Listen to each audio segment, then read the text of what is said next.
ఏపీలో త్వరలో ఎన్నికల నగారా మోగనుంది. ఇప్పటికే పార్టీలు గెలుపు గుర్రాలను ఫైనల్ చేసి కదన రంగంలోకి దింపాయి. ఇందులో భాగంగా బీసీ ఓటు బ్యాంకుపై కూడా కన్నేసి పెట్టడం, ప్రత్యేకంగా తీర్మానాలు చేస్తుండడం వంటి పరిణామాలు హాట్ టాపిక్గా మారాయి.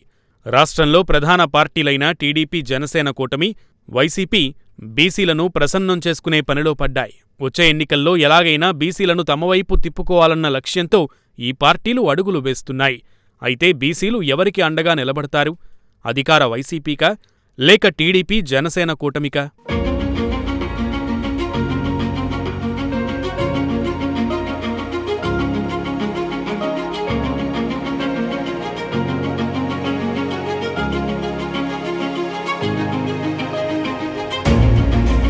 ఓ అంచనా ప్రకారం ఏపీలో బీసీ జనాభా దాదాపు 45% పైనే ఉంటుంది. 139 బీసీ కులాలు ఉంటే వాటిలో 20 లోపు కులస్తులకు మాత్రమే అసెంబ్లీలో అడుగుపెట్టే అవకాశం ఉంది. ఇక ఇందులో ప్రాంతాల వారీగా కొన్ని కులాలు ప్రభావితం చేస్తున్నాయి. ఉత్తరాంధ్రలో కొప్పుల వెలమ, కాళింగ, తూర్పు కాపులు బలమైన కులాలు. రాయలసీమలో బోయ, కురుబ సంఖ్యారీత్యా బలమైన కులాలు. కానీ ఆయా కులాలు కొన్ని ప్రాంతాలకు మాత్రమే పరిమితమయ్యాయి. రాష్ట్ర వ్యాప్తంగా ప్రభావితం చేయగల స్థితి లేదు. అయితే సాంప్రదాయకంగా వృత్తిదారులైన బీసీ కులాల్లో కార్పొరేట్ స్థాయికి చేరిన పెట్టుబడిదారులు నామమాత్రంగానే ఉన్నారు. ఆర్థికంగా బలహీనమైన కులాలు రాజకీయంగా ప్రభావం చూపలేవన్నది చారిత్రక వాస్తవం. కానీ బీసీలను ఒకే తాటిమీదకి తెచ్చే ప్రయత్నాలు మాత్రం ఫలించడం లేదు.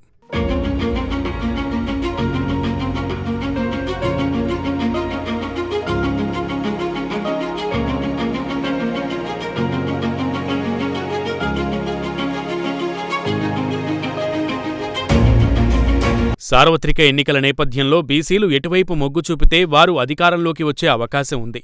2014లో టీడీపీకి, 2019లో వైసీపీ వైపు బీసీలు మొగ్గు చూపారని రాజకీయ విశ్లేషకులు చెబుతున్నారు. ఈ నేపథ్యంలోనే ముందస్తుగా అప్రమత్తమైన పార్టీలు ప్రత్యేకంగా బీసీ డిక్లరేషన్ను ప్రకటిస్తున్నాయి. ఇప్పటికే చంద్రబాబు, పవన్ కళ్యాణ్ సంయుక్తంగా బీసీ డిక్లరేషన్ ప్రకటిస్తే త్వరలో జగన్ సైతం డిక్లరేషన్ ఖరారు చెయ్యనున్నారని సమాచారం. అయితే తెలుగు రాజకీయాల్లో టీడీపీ ఆవిర్భావం తర్వాత రాజకీయంగా నేతల తలరాతలు బీసీలు మార్చే స్థాయికి చేరుకున్నాయి. తొలి నుంచి బీసీల పార్టీ అంటే టీడీపీనే. అయితే గత ఎన్నికల్లో వైసీపీ బీసీల కోసం 75,000 కోట్లు ఖర్చు చేస్తామని చెప్పి అధికారంలోకి వచ్చింది. అయితే ఈసారి బీసీలకు 1,50,000 కోట్లు ఖర్చు చేస్తామని మంగళగిరి వేదికగా చంద్రబాబు ప్రకటించారు.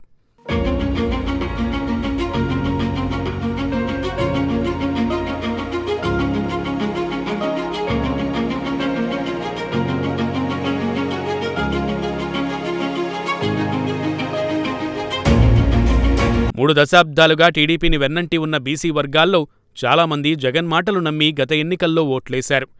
బీసీల ఓట్లతో గెలిచిన తర్వాత జగన్ వారి ఆశలు అడియాసలు చేశారట. స్థానిక సంస్థల్లో రిజర్వేషన్లకు కోత కోశారని, బీసీల ప్రాబల్య జిల్లాల్లో రెడ్ల పెత్తనం అధికంగా ఉందని, 34 రకాల పథకాలకు స్వస్తి పలికారని, విదేశీ విద్య, బెస్ట్ స్కూళ్లు అటకెక్కాయని, బీసీ ఉప ప్రణాళిక ఊసే ఎత్తడం లేదని, అదేమంటే నవరత్నాలతో ఉద్ధరిస్తున్నామని ప్రభుత్వం చెప్పుకొస్తుంది. ఇలా అన్నింటిలోనూ తమకు అన్యాయం జరిగిందని బీసీలు గగ్గోలు పెడుతున్నారు. మంగళగిరి వేదికగా టీడీపీ, జనసేన ప్రకటించిన బీసీ డిక్లరేషన్తో తమకు న్యాయం జరుగుతుందని బీసీలు భావిస్తున్నాయట. బీసీలకు ప్రాధాన్యతనిస్తున్నామన్న సంకేతాలు బలంగా వెళ్లాయట. అయితే రాజకీయంగా బీసీలకు ఎప్పుడూ కీలక పాత్ర ఉంటుంది. వారి దెబ్బకు ప్రభుత్వాలే మారిపోతాయి. ఈసారి ఆ స్థాయిలో వైసీపీ వైపు బీసీలు వెళ్లడం కష్టమే అని తెలుస్తోంది.